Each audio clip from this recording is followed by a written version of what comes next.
Hola, Oltubers. Vamos allá con otra descarga de libros que parece ser que es uno de los formatos de este canal que más os complace, a tenor de las muchas visualizaciones y de los muchos comentarios que vais dejando aquí mismo y opinando también, naturalmente, sobre nuestras recomendaciones. Siempre digo, y repito una vez más, que algunos de estos libros los he leído y otros no. También es posible que algunos de estos libros pertenezcan a autores que conozco bien, mal o parcialmente y en consecuencia tenga alguna idea más o menos concreta sobre ellos. Pero en cualquier caso, en otros momentos también es pura intuición.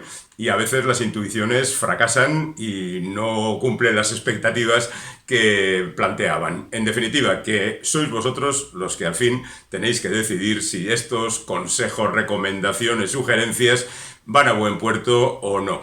Por empezar sobre seguro, vamos a comenzar con series que seguramente conocéis. Series de personajes y de autores, naturalmente, que ya tienen una larga tradición. Por ejemplo, vamos a empezar con John Connolly.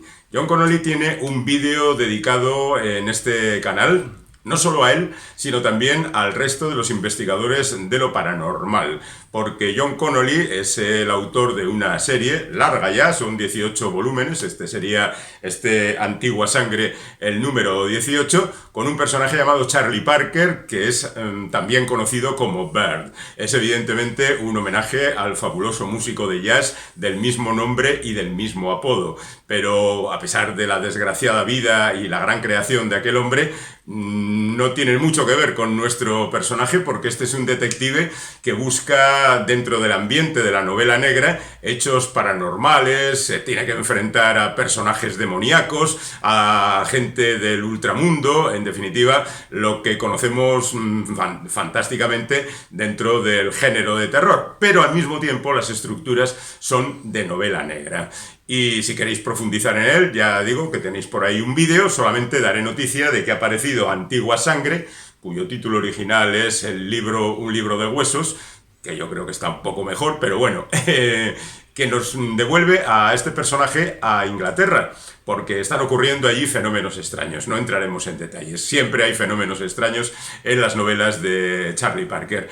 Lo que me pregunto es si seguirán apareciendo los personajes que aparecieron en el anterior, La Mujer del Bosque, y que al final de la novela pues escaparon tan campantes, dando por supuesto que en el futuro nos encontraríamos con ellos. Esta parece una historia absolutamente diferente, incluso geográficamente, porque aquella ocurría en Estados Unidos y esta ocurre en Inglaterra. Lo mismo podríamos decir de Michael Connelly, que tiene un apellido semejante, pero que es un autor muy diferente. En esta ocasión, Michael Connelly es el autor de un montón de personajes que han ido apareciendo a lo largo también de un montón de novelas, unas 20.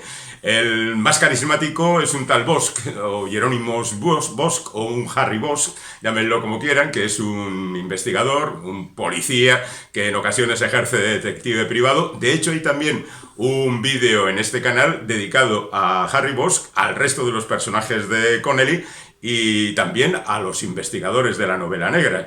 Así que ahí tenéis amplia información sobre todo esto. En esta ocasión, el protagonista es Jack McEvoy, que es un periodista. Aquí los protagonistas son fundamentalmente detectives, pero de vez en cuando aparece también un abogado, que es primo de Bosch, y este periodista que ya protagonizó la tercera de las novelas de Connelly. Lo cierto es que ha aparecido intermitentemente a lo largo de toda la saga, pero como son novelas absolutamente despegadas unas de otras, se pueden leer absolutamente de forma independiente. Así que no daremos más detalles, salvo el hecho de que ha aparecido advertencia razonable, que, bueno, es un título no muy atractivo. Quizá Fair Warning, que es el título original, resultaría pues mucho más interesante. Pero bueno, aquí tenemos a otro asesino en serie, y como siempre ocurre en las novelas de Connelly, no solo hay una trama, sino que hay diferentes opciones narrativas, porque al bueno de Connelly le gusta mucho contar las cosas rápidamente. Otro tanto podríamos decir de Aloysius Pendergast, la creación de Preston y Child, que ya tiene también 18 aventuras vividas. Esta se titula Versos para un muerto, y debemos decir que Pendergast es un agente del FBI, pero un agente especial. En realidad, estas son unas novelas puramente pulp, con asesinos y enemigos verdaderamente extravagantes, metidos en territorios que a veces no rozan, a veces caen directamente en lo fantástico, porque Pendergast apareció por primera vez en la novela y en la película The Relic, donde aparecía un monstruo de tiempos anteriores. Y bueno, pues a lo largo de toda su trayectoria se ha enfrentado a peligros humanos y a peligros fantásticos. La verdad es que son novelas muy entretenidas, muy divertidas. Últimamente parece que derivan un poquito más hacia la novela negra, pero si queréis saberlo todo sobre este personaje y también sobre la novela pulp, que es un género, bueno, a veces muy divertido, no es de literatura alta, pero la verdad es que está muy bien para pasar el rato, pues tenéis también ese vídeo. Vamos ahora con gente a la que no hemos dedicado un vídeo, pero que también tienen una serie interesante. Sería el caso de Petros Markaris, un autor griego que lleva ya una larga temporada trabajándose la figura de Kostas Yaritos, un inspector de la policía de Atenas que empezó hace ya 30 años y que, aunque al principio sus aventuras aparecían con cierta separación entre una y otra, en los últimos tiempos ha acelerado la producción. Y eso se debe a que cuando comenzó la crisis, allá en 2008, Grecia se vio sometida a una presión infinitamente superior a la que hemos conocido en otros lugares. Y entonces Kostas Yaritos se convirtió casi en la conciencia de Grecia, desvelándonos cuáles eran los tejemanejes con que tenía que enfrentarse un policía desde las más altas instancias hasta los más bajos reductos. Y lo cierto es que hizo una serie de novelas quizá excesivamente parecidas, pero muy interesantes. Poco a poco la cosa va derivando y ahora, bueno, la crisis y la pandemia son otras cosas que aparecen por las novelas de Markaris, siempre en un tono mucho más mediterráneo que los nórdicos, con un afán mucho más familiar. Los personajes no están desestructurados como los suecos, por ejemplo, pero lo cierto es que las novelas son interesantes. Y ya digo, pasada la fiebre de la crisis, ahora las cosas son un poco diferentes. De hecho, el tema central de esta nueva novela es la aparición de los chinos y sus trapacerías económicas en Grecia. Y aquí tenemos Ética para inversores, otra buena novela de Petros Markaris. Y para terminar esta serie, digamos que aparece la 30ª novela de la 30ª novela de el comisario Brunetti. Brunetti es una creación de Donna León, nació hace 30 años y la mujer ha ido cada año publicando una nueva novela de este comisario muy convencional, también muy mediterráneo, vive en Venecia. Y la propia Donna León vive también en Venecia, en consecuencia conoce muy bien el terreno que pisa. Ella no permite que sus libros se publiquen en Italia para que sus vecinos no le molesten, aunque creo que incluso abrumada antes de la pandemia, por supuesto, por la visita de los turistas, había abandonado Venecia. Yo creo que fundamentalmente a Donna León lo que le interesaba era escribir sobre música, pero escribió una primera novela, Muerte en la Fenice, centrada en el mundo de la música, donde aparecía ya Brunetti, y tuvo tanto éxito que casi se vio obligada a seguir escribiendo historias de Brunetti, que no son grandes historias negras, de hecho no es novela negra prácticamente, estaría más cercana, por acercarnos a un tótem de esta especialidad, a Simenon, a Maigret, al comisario Maigret de Simenon, que es el tipo que va investigando concienzudamente, uniendo los hechos, estableciendo conjeturas y poco a poco descubre quién es el asesino. No son grandes novelas, pero ya al fin uno tiene la costumbre de leer a Donna León y ahí se va trabando. Y otro libro perteneciente a una serie es este El lamento del mafioso de Ray Celestin, que ya no es una serie larga, sino que se trata simplemente de un cuarteto. Este es el Cuarteto City Blues, que presenta aquí su tercera novela. Es una historia ambientada en los años 40 en Estados Unidos, donde se relacionan los mafiosos con el mundo del jazz. De hecho, aquí aparece Louis Armstrong como uno de los protagonistas, y el resto pues es una historia de mafiosos, gángsters y demás, en el año 47. La verdad es que es un volumen grueso, pero si conseguís, hombre, no es conveniente leer el primero, sería conveniente leer los dos anteriores, que son Jazz para el asesino del hacha y El blues del hombre muerto, pero lo dejo ahí. Ya que estábamos en el terreno de la novela negra, vamos a continuar por ahí, pero muy poquito, porque nos va a servir las primeras novelas de esta tanda para derivar hacia otros territorios. Pero seguimos en el territorio de la novela negra. El artista de la cuchilla, Irving Welsh, eso es lo importante. Todo el mundo sabe que Irving Welsh es el creador de Trainspotting, aquella novela que se llevó al cine hace ya 30 años y que supuso pues un auténtico aldabonazo en la conciencia de mucha gente porque presentaba a unos jóvenes que representaban a su vez una sociedad perfectamente reconocible y que no era bien vista por, digamos, los poderes oficiales, pero era la realidad y había que mostrarla. Y desde entonces Irving Welsh ha seguido mostrando la vida de las gentes en cada momento y de vez en cuando recuperaba las figuras de aquella novela emblemática y aquella película emblemática. De hecho, lo fue tanto que la segunda parte casi pasó prácticamente desapercibida por las pantallas. Bueno, aquí tenemos a Begbie, que es el personaje más peligroso de Trainspotting, el psicópata, aquel que daba mucha guerra durante aquella novela y aquella película, que vive plácidamente en Estados Unidos, alejado ya de sus tiempos turbulentos, pero que un día recibe el mensaje de que un hijo suyo de una relación anterior ha muerto y que ha muerto asesinado.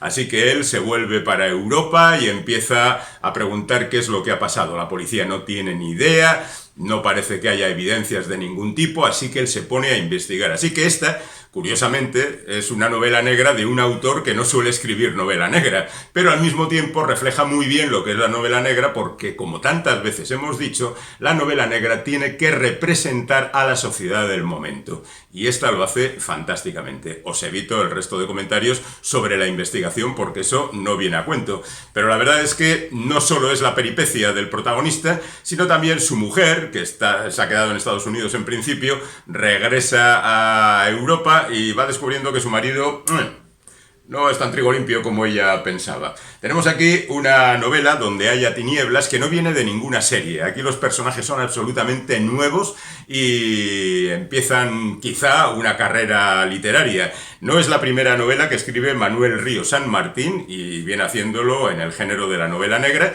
pero aquí presenta a dos personajes, la novela se titula Donde haya tinieblas, dos personajes, el inspector Martínez y Nuria Piel de Lobo, que se van a poner a investigar primero la desaparición de una modelo, una modelo muy joven que desaparece un día y a partir de ahí, bueno, no contaré las peripecias policíacas, pero evidentemente los personajes son muy diferentes. Martínez, curiosamente, es ese personaje que está muy lejano a lo habitual en el terreno de la investigación. Es un tipo felizmente casado, tranquilo, que no quiere problemas, que investiga concienzudamente, pero que no es muy alborotador, desde luego no quiere problemas físicos de enfrentamiento ni nada por el estilo, mientras que Piel de Lobo, pues su compañera, la verdad es que es un poco más levantisca.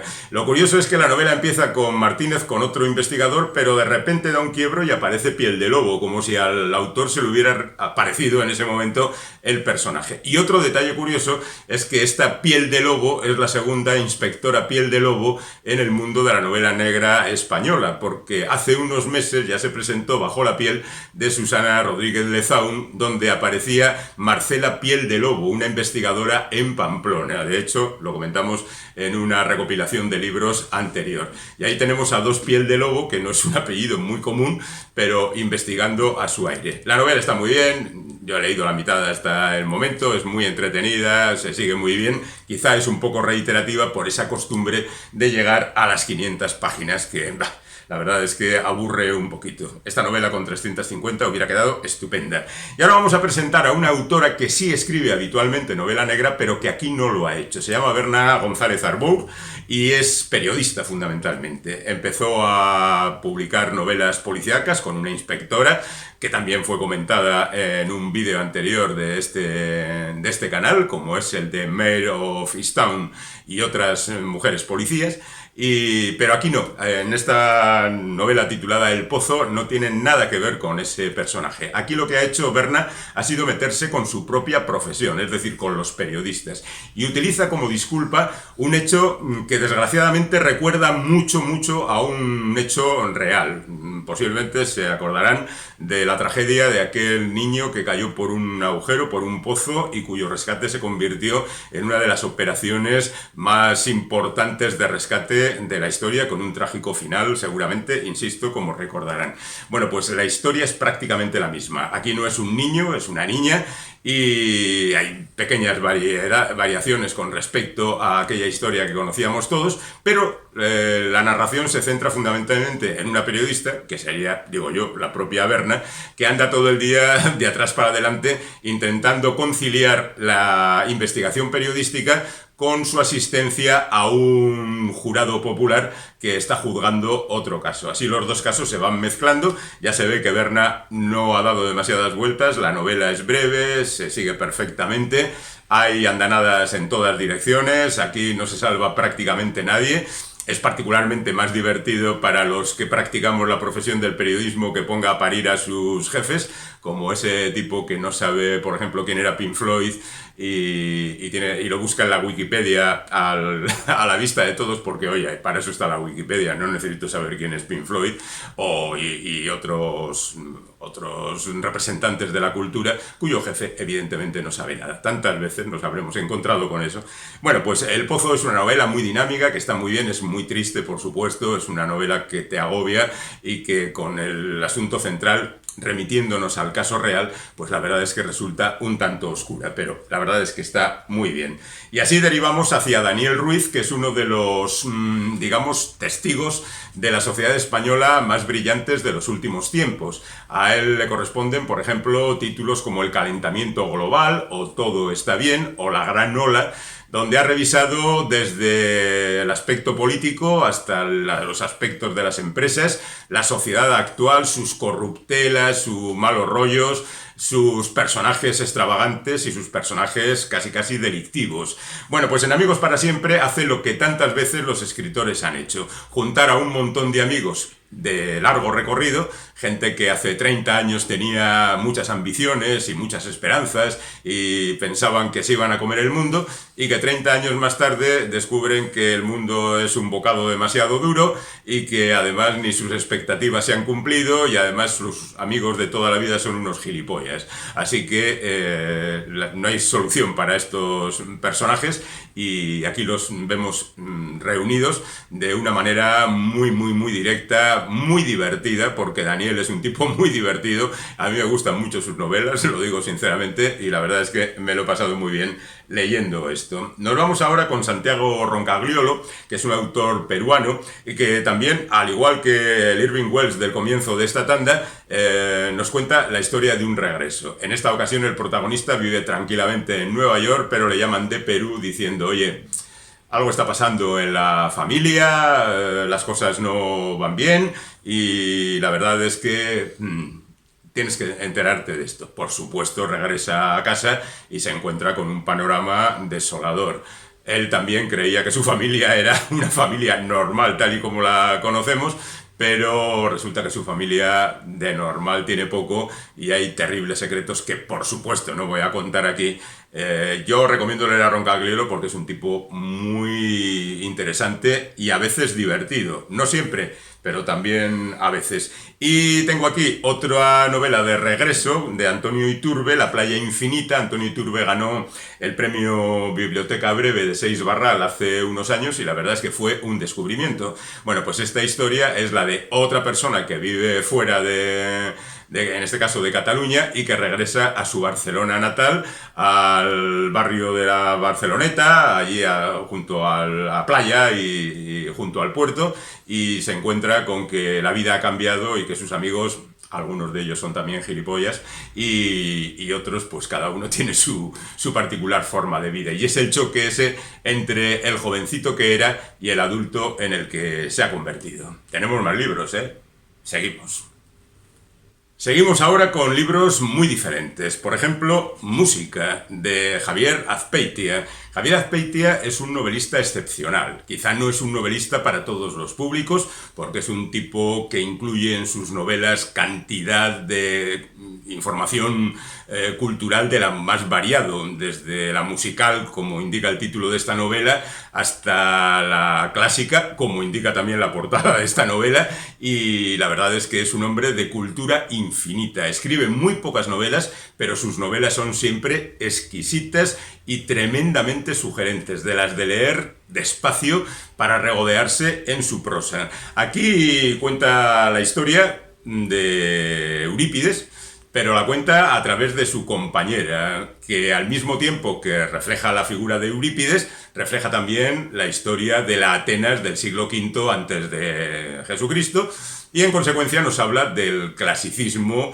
que todos consideramos que dominamos más o menos bien, pero que cuando leamos esta novela descubriremos que conocemos así de poquito, porque el que lo sabe de verdad es Javier Azpeitia. De verdad, un auténtico lujo encontrarse con este hombre. Ya que estamos en el mundo de lo clásico, os presento Odiseicas, de Carmen Estrada, Las mujeres en la Odisea. Carmen Estrada no es novelista. Carmen Estrada es investigadora, profesora especializada en Homero y en la Grecia clásica, que en esta ocasión se acerca a la Odisea y un poquito también a la Ilíada a través de las mujeres que aparecen en esos textos.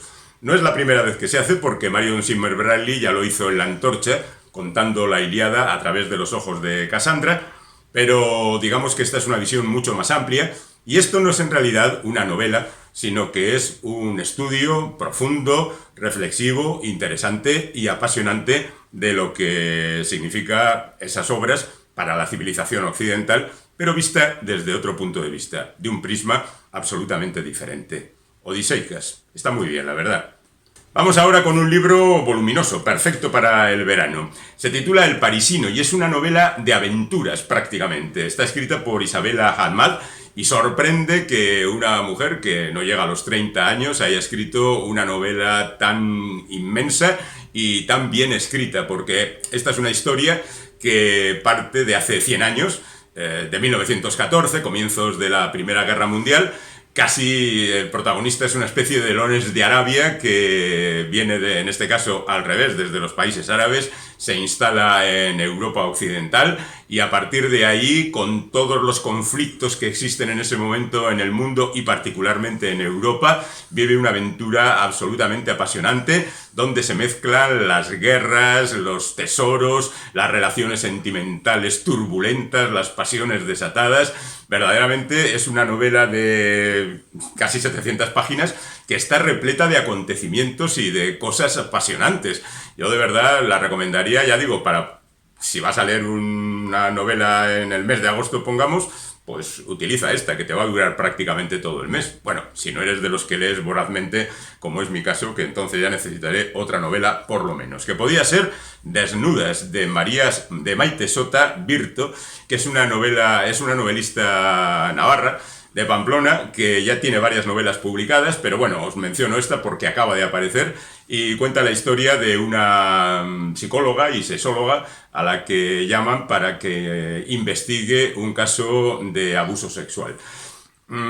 Ese caso le recuerda a ella otro caso que vivió anteriormente y las dos historias se van mezclando y además ninguna son lo que parecen en primera instancia. Evidentemente hay un misterio, no podemos decir que se trate de una novela estrictamente policíaca, pero sí hay investigación, sí hay análisis de la sociedad y en este caso concreto hay una revisión de los casos de abusos sexuales. Yo creo que junto con la del Parisino, podía ser un libro estupendo.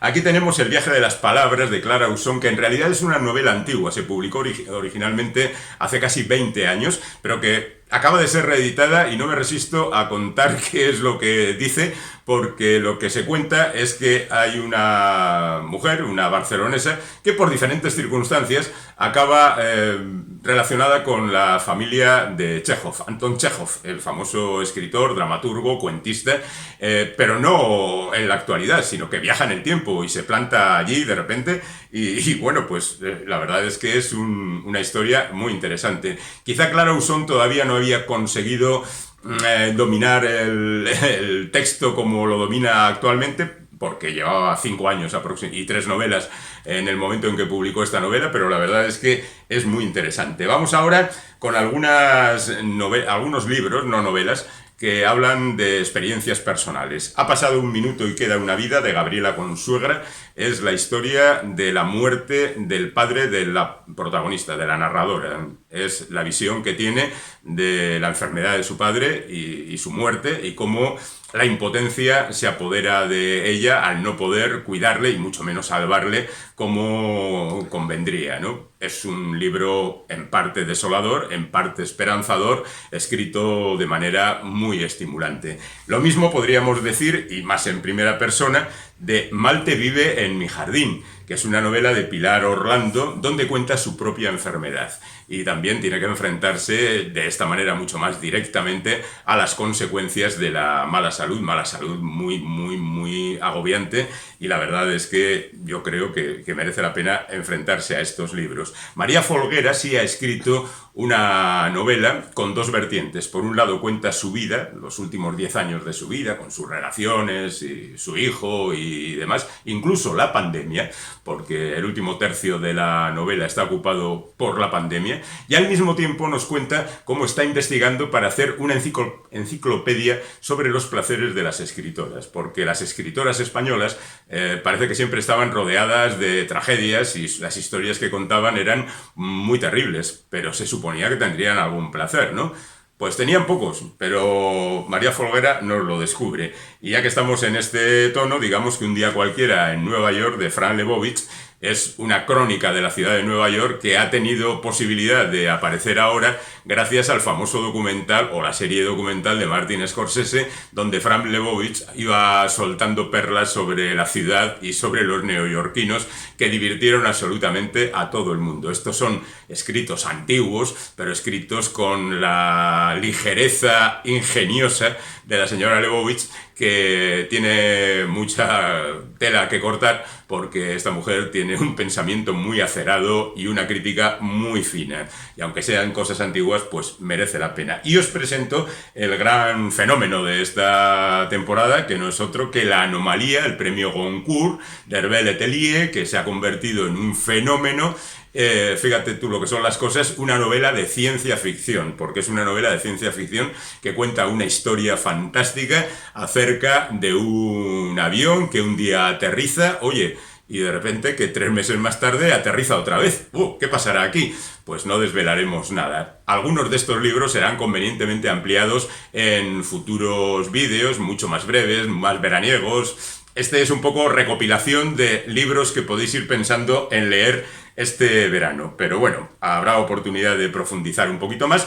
Y esta tanda la termino con Diálogo con mi sombra, sobre el oficio de escribir, de Pedro Juan Gutiérrez. Pedro Juan Gutiérrez es un cubano que se hizo famoso gracias a la trilogía de La Habana, haciendo realismo sucio, como se llamaba por aquel entonces, o sea, contando las cosas tal y como son. ¿Y aquí qué es lo que hace? Pues entrevista a sí mismo. Este libro es una entrevista que se pregunta y se responde él mismo, o sea que mejor coincidencia de intereses no se va a encontrar. El tipo tiene gran desparpajo, una visión irónica de la vida, bastante mala leche, y en estos momentos yo diría, a tenor de algo que he leído, que está bastante enfadado por el simple hecho de haber pasado de los 70. En esta última tanda, además de los cómics que habitualmente acostumbramos a incluir al final de este repaso a los libros, vamos a hablar de libros antiguos que han sido recuperados de alguna manera. Por ejemplo, Trayéndolo todo de regreso a casa, que es un título muy de Bob Dylan, es el título de un disco, un LP de Bob Dylan de los años 60.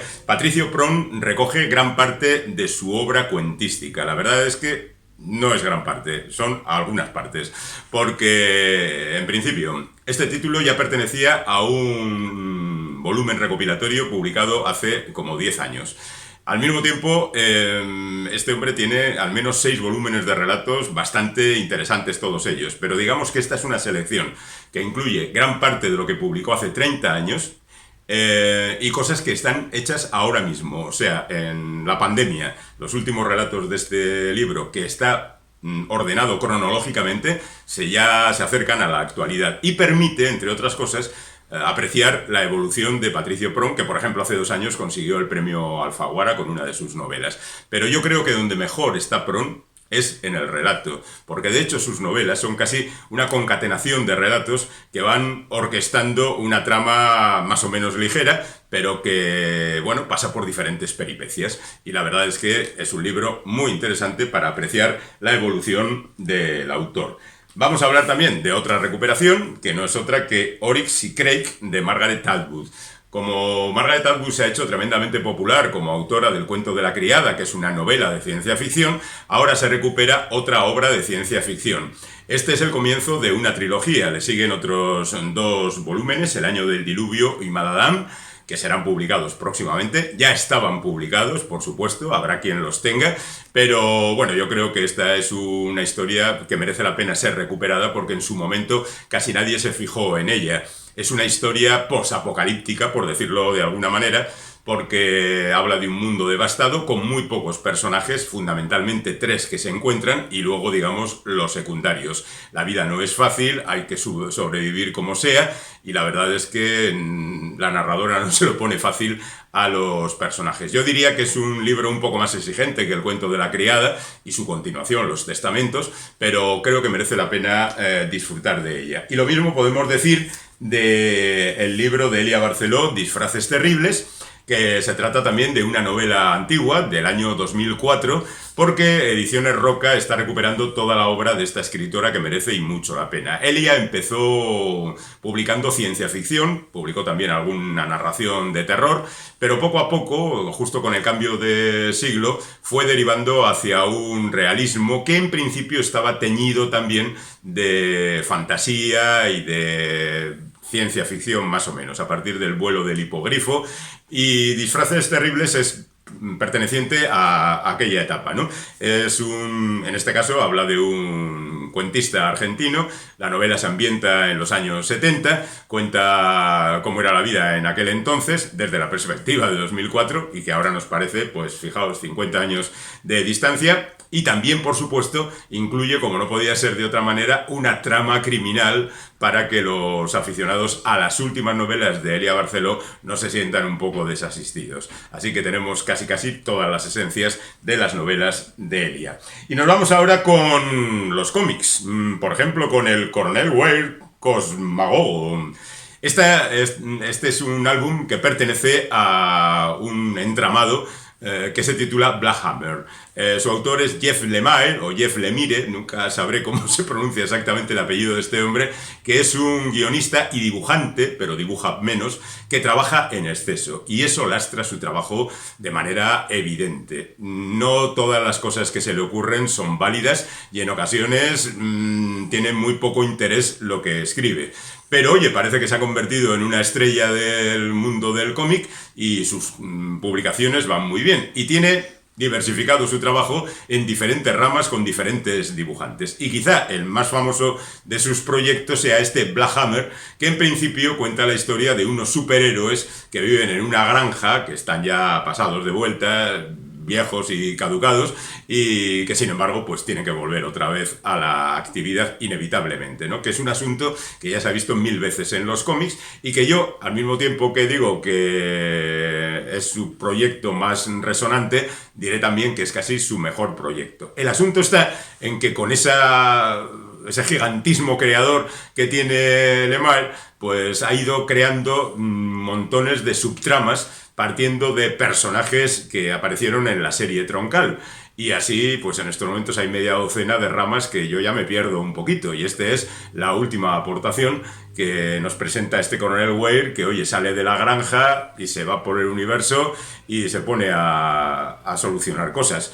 Insisto en que no es el mejor guionista del mundo, pero oye, la verdad es que entretiene muchísimo. Y por otra parte, en esta ocasión tenemos a Tyler Crook como dibujante, que la verdad me parece que hace un trabajo excepcional.